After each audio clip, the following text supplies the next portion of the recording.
Hello दोस्तों, नमस्कार। आज है 22 फरवरी और हम 22 फरवरी से बनने वाले करंट अफेयर के क्वेश्चनों पर डिस्कस करने वाले हैं। अगर आप हमारे चैनल पर नए हैं तो हमारे चैनल को सब्सक्राइब करें, वीडियो को लाइक करें, शेयर करें, कमेंट करें। चलिए, आज का पहला क्वेश्चन है, हाल ही में 23वीं राष्ट्रीय पैरा एथलेटिक्स चैंपियनशिप कहाँ शुरू हुई है? हाल ही में 23वीं राष्ट्रीय पैरा एथलेटिक्स चैंपियनशिप कहाँ शुरू हुई है? तो कहाँ शुरू हुई है? ये हुई चेन्नई के अंदर। कहाँ शुरू हुई है? चेन्नई के अंदर।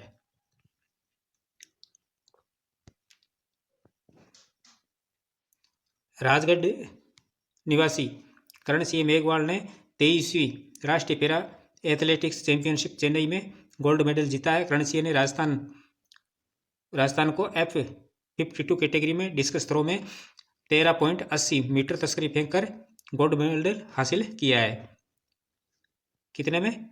F52 कैटेगरी में डिस्कस थ्रो में 13.80 मीटर तस्करी फेंक कर गोल्ड मेडल हासिल किया है। करण सिंह 2 साल से द्रोणाचार्य कोच व मुख्य खेल अधिकारी वीरेंद्र पूनिया की देखरेख में अभ्यास कर रहे थे। मेघवाल पिछले साल भी राज्य स्तरीय प्रतियोगिता में गोल्ड मेडल जीता था और राष्ट्रीय स्तर पर चौथे स्थान पर रहे थे।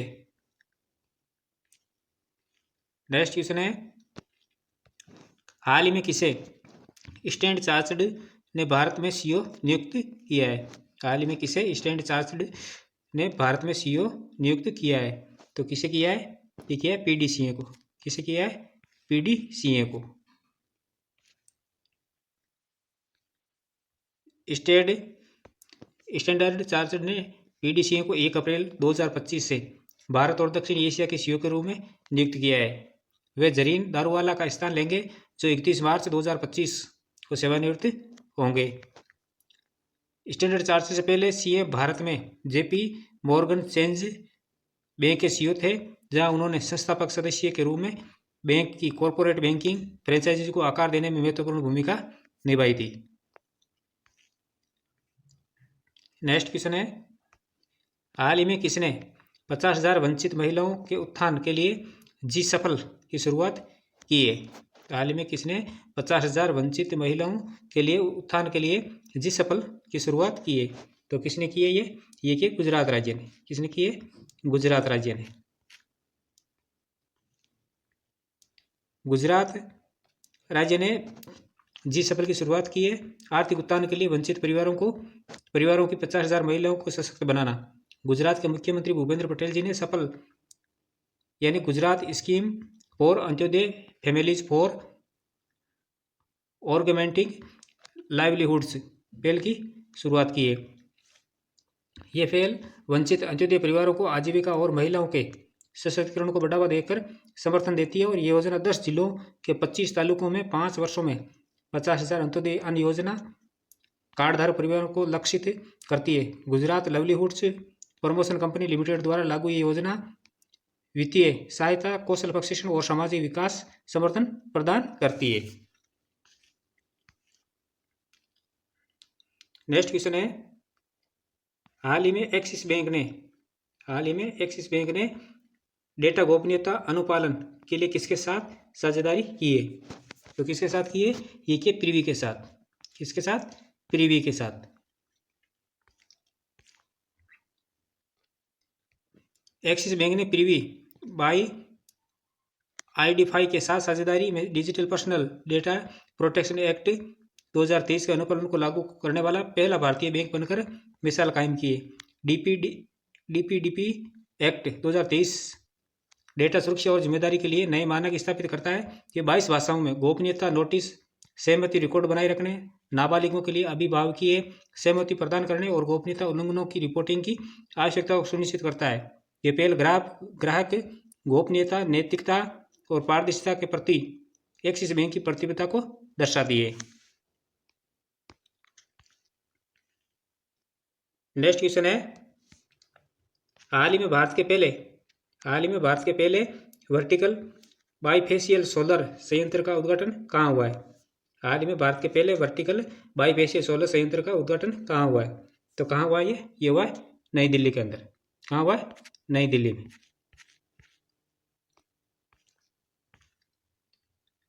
नई दिल्ली के अंदर नई दिल्ली में दिल्ली मेट्रो रेल कॉरपोरेशन के ओखला विहार मेट्रो स्टेशन पर देश के पहले वर्टिकल बाईफेशियल सौर संयंत्र का उद्घाटन किया गया है।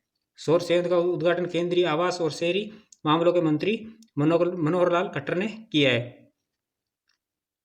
ओखला विहार मेट्रो स्टेशन पर मेट्रो वायाडक्ट पर वर्टिकल बाईफेशियल सौर संयंत्र स्थापित किया गया है। 50 किलोवाट क्षमता का सौर संयंत्र दोनों तरफ से सूर्य के प्रकाश को पकड़ने के लिए डिजाइन किया है। द्विचर्या पैनलों से सुसज्जित है। इससे सौर ऊर्जा संयंत्र की ऊर्जा उत्पादन क्षमता में वृद्धि होगी।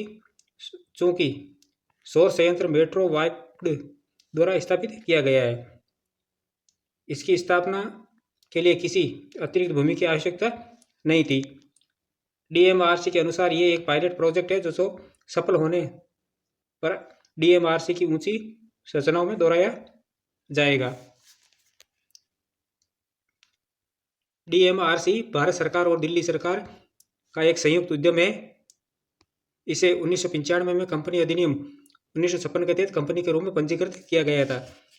डीएमआरसी भारत में सबसे आधुनिक शहरी मेट्रो रेल प्रणाली संचालित करता है। नेक्स्ट क्वेश्चन है, हाल ही में किसने शहरी भूमि सर्वेक्षण के लिए नक्शा पायलट कार्यक्रम का शुभारंभ किया है? हाल ही में किसने शहरी भूमि सर्वेक्षण के लिए नक्शा पायलट कार्यक्रम का शुभारंभ किया है? तो किसने किया है? ये क्या, शिवराज सिंह चौहान है। किसने किया है? शिवराज सिंह चौहान है, जो कि ये एमपी के मुख्यमंत्री थे पहले।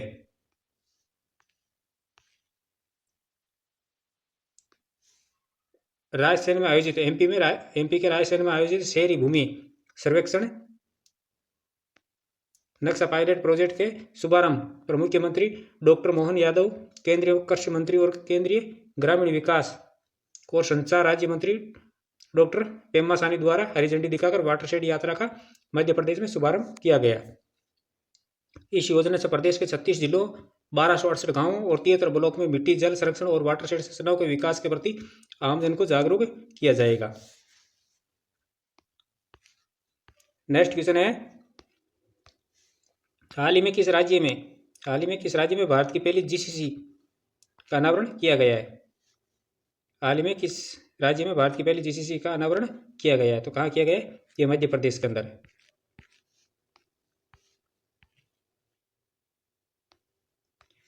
मध्य प्रदेश ने भारत के आर्थिक परिदृश्य को संपूर्ण कदम उठाते हुए देश की पहली समर्पित ग्लोबल कैपेबिलिटी सेंटर नीति 2025 पेश की। इस पहल का उद्देश्य बहुराष्ट्रीय कंपनियों को आकर्षित करना और इंदौर, भोपाल, जबलपुर जैसे टियर 2 शहरों में वैश्विक नवाचार और सहयोग के लिए एक मजबूत पारिस्थितिकी तंत्र तैयार करना है। मध्य प्रदेश में जीसीसी स्थापित करने वाली कंपनियों को 40% तक की पूंजीगत सब्सिडी यानी अधिकतम 30 करोड़ रुपए मिलेगी। इसके अतिरिक्त किराए और पेट्रोल सब्सिडी पर भी सहायता प्रदान की जाएगी। नवाचार और अनुसंधान सहायता राज्य में up skilling, marketing, patent filing और अनुसंधान एवं विकास गतिविधि के लिए अतिरिक्त वित्तीय सहायता आवंटित किए, जिससे व्यवसायों को वैश्विक स्तर पर प्रतिस्पर्धा करने में मदद मिलेगी। व्यवसाय करने में आसानी, निवेश प्रक्रिया को सरल बनाने के लिए नो क्वेरी पोर्टल शुरू किया गया है, जो एक सिंगल विंडो क्लियरेंस सिस्टम प्रदान करता है, जिससे व्यवसायियों को किसी भी प्रकार की जटिलता का सामना न करना पड़े।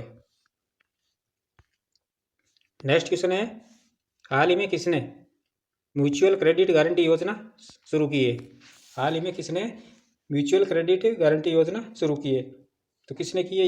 ये की निर्मला सीतारमण ने।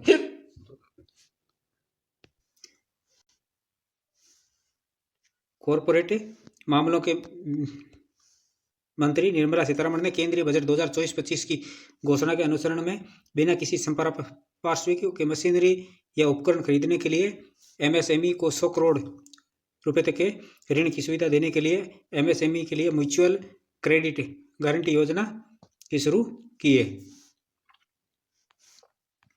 नेक्स्ट क्वेश्चन है, हाल ही में ब्रिटिश अकादमी फिल्म पुरस्कार 2025 में किस फिल्म को सर्वश्रेष्ठ फिल्म के लिए पुरस्कार मिला है?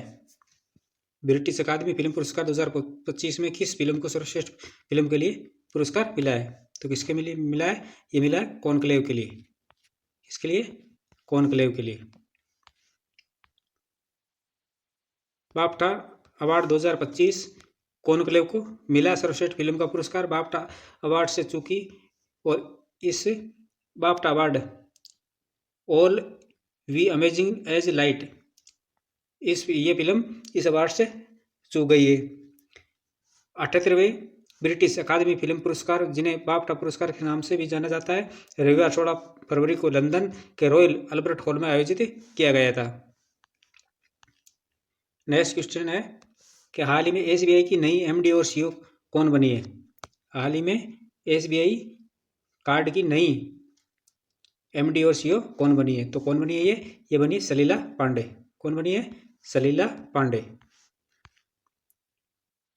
बोर्ड ऑफ डायरेक्टर्स ने 31 मार्च 2025 को स्टेट बैंक ऑफ इंडिया से अभिजीत चटर्जी के रिटायरमेंट के बाद सीईओ और मैनेजिंग डायरेक्टर के पद पर सलीला पांडे की नियुक्ति को मंजूरी दी।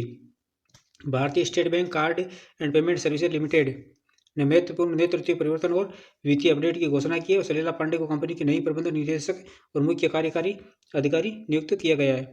वे 1 अप्रैल 2025 से पदभार ग्रहण करेगी और अभिजीत चक्रवर्ती का स्थान लेगी, जो 31 मार्च 2025 को सेवानिवृत्त हो रहे हैं। सलीला पांडे वर्तमान में भारतीय स्टेट बैंक में मुख्य महाप्रबंधक के रूप में कार्यरत है और उन्हें 1995 में एक परिवीक्षाधीन अधिकारी के रूप में एसबीआई में कैरियर शुरू किया था।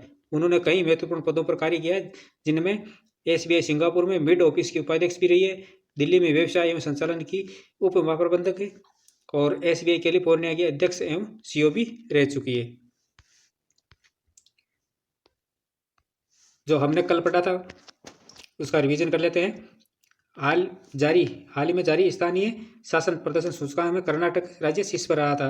प्रधानमंत्री योग पुरस्कार 2025 का आयोजन आयुष मंत्रालय द्वारा किया गया।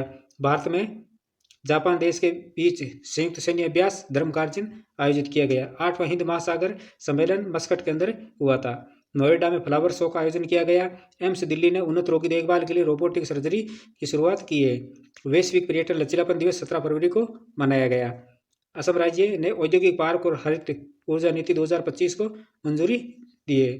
ज्ञानेश कुमार भारत के अगले मुख्य चुनाव आयुक्त नियुक्त किए गए। 5वां बहुपक्षीय नौसैनिक अभ्यास कोमोडो इंडोनेशिया में शुरू हुआ है। तो दोस्तों ये थी हमारी आज की क्लास। ऐसे ही महत्वपूर्ण प्रश्नों के साथ कल फिर मिलेंगे। तब तक के लिए धन्यवाद।